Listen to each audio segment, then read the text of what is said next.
ಇವರು ಕಾತ್ಯಾಯಿನಿ ಮಾತೆ. ಕಾತ್ಯಾಯಿನಿ ಮಾತೆ ಅಂದರೆ ಕಾತ್ಯ ಋಷಿಯವರ ಮಗಳು ಕಾತ್ಯಾಯಿನಿ. ಕಾತ್ಯ ಋಷಿಯವರು ಒಂದು ಸಲ ದೊಡ್ಡ ತಪಸ್ಸೆ ಮಾಡಿದ್ರು. ಮತ್ತೆ ದುರ್ಗಾದೇವಿ ಹತ್ರ ನೀನು ನನ್ನ ಮಗಳಾಗಿ ಬರಬೇಕು ಅಂತ ಪ್ರಾರ್ಥನೆ ಮಾಡಿದ್ರು. ಆವಾಗ ಅವರು ತಥಾಸ್ತು ಅಂದ್ಕೊಂಡೆ ಅವರ ಮಗಳ ರೂಪದಲ್ಲಿ ಜನ್ಮ ತಾಳಿದ್ರು. ಅವರಿಗೆ ಕಾತ್ಯಾಯಿನಿ ಅಂತ ಹೆಸರಾಯಿತು. ಕಾತ್ಯಾಯಿನಿ ಹೀಗೆ ಬಹಳ ಶಕ್ತಿ. ಯಾಕಂದರೆ ಅವರಿಗೆ ಬ್ರಹ್ಮ, ವಿಷ್ಣು, ಮಹೇಶ್ 3 ಜನ ಮತ್ತು ಎಲ್ಲ ದೇವತೆಗಳು ತಮ್ಮ ಶಕ್ತಿಗಳನ್ನು ಅವರಿಗೆ ಕೊಟ್ಟಿದ್ದಾರೆ. ಅಸ್ತ್ರಶಸ್ತ್ರನೂ ಕೂಡ ಕೊಟ್ಟಿದ್ದಾರೆ. ಇದರಿಂದ ಅವರು ಬಹಳ ಶಕ್ತಿಶಾಲಿ ದೇವಿ. ಅವರು ಯುದ್ಧದ ಒಂದು ಸಲ ಮಹಿಷಾಸುರ ಎಂಬುವ ರಾಕ್ಷಸ ದೇವರ ಬ್ರಹ್ಮದ ತಪಸ್ಸೆ ಮಾಡಿದ್ರು. ಮತ್ತು ಅವ್ರ ಹತ್ರ ಕೇಳ್ಕೊಂಡ್ರು ನನ್ನ ಸಾವು ಬರಬಾರ್ದು. ಆವಾಗ ಬ್ರಹ್ಮ ಅವ್ರು ಹೇಳಿದ್ರು ಹುಟ್ಟಿದವರು ಸಾಯಲೇಬೇಕು, ಅದಕ್ಕಾಗಿಯ ನೀನು ಮತ್ತೇನಾದರೂ ಕೇಳು. ಹಾಗಾದರೆ ಅವ್ರು ಹೇಳಿದ್ರು ನನ್ನ ಸಾವು ಯಾವುದಾದ್ರೂ ಪುರುಷ ಅಥವಾ ದೇವತೆ ಅಥವಾ ಪ್ರಾಣಿ ಜೊತೆಗೆ ಆಗಬಾರ್ದು, ನನಗೆ ಅವರಿಗೆ ಕೊಲ್ಲಲಿಕ್ಕೆ ಸಾಧ್ಯ ಆಗಬಾರ್ದು. ಆವಾಗ ಅವರು ತಥಾಸ್ತು ಅಂದರು. ಮಹಿಷಾಸುರಿಗೆ ಈ ವರ ಸಿಕ್ಕದೆ ಅವನು ಬಹಳ ತೊಂದರೆ ಕೊಡ್ಲಿಕ್ಕೆ ಶುರು ಮಾಡ್ದ. ಸೃಷ್ಟಿದಲ್ಲೇ ಅಲ್ಲೋಲಕೋಲ ಆಗೋಯ್ತು. ಅಷ್ಟೇ ಅಲ್ಲ, ಇಂದ್ರದ ಆಸನ ಕೂಡ ಅವನು ತನ್ನ ವಶದಲ್ಲಿ ತಗೊಂಡ್ಬಿಟ್ಟ.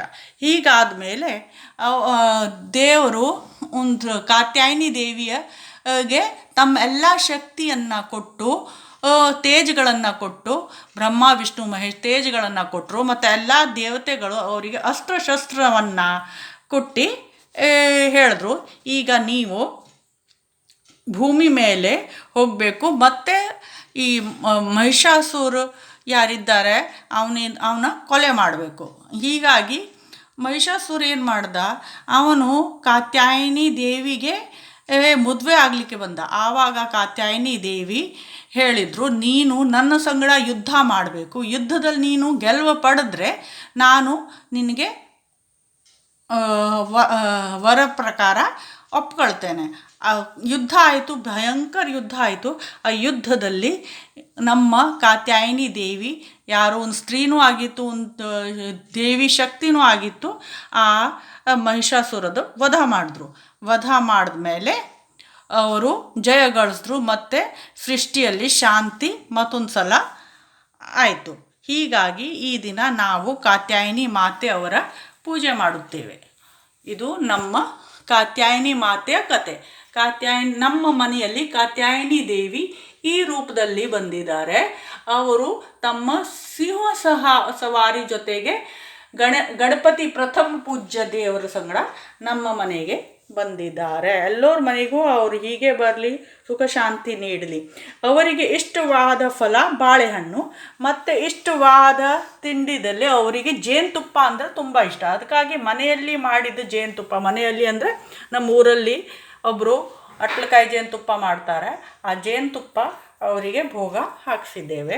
ಮತ್ತು ಜ್ವಾಲೆ ದೇವಿ ಎಲ್ಲ ಇದೆ. ಈ ಜ್ಯೋತಿಗಳೆಲ್ಲ ಶಕ್ತಿನೇ, ಎಲ್ಲ ಶಕ್ತಿ ರೂಪದಲ್ಲಿ ನಮ್ಮ ಮನೆಯಲ್ಲಿ ಕಾತ್ಯಾಯಿನಿ ದೇವಿಗೆ ನಾವು ಕಡಿಸಿದ್ದೇವೆ. ಜೇನುತುಪ್ಪ ಭೋಗ, ಬಾಳೆಹಣ್ಣು ಭೋಗ ಹಾಕಿಸಲಾಗದೆ.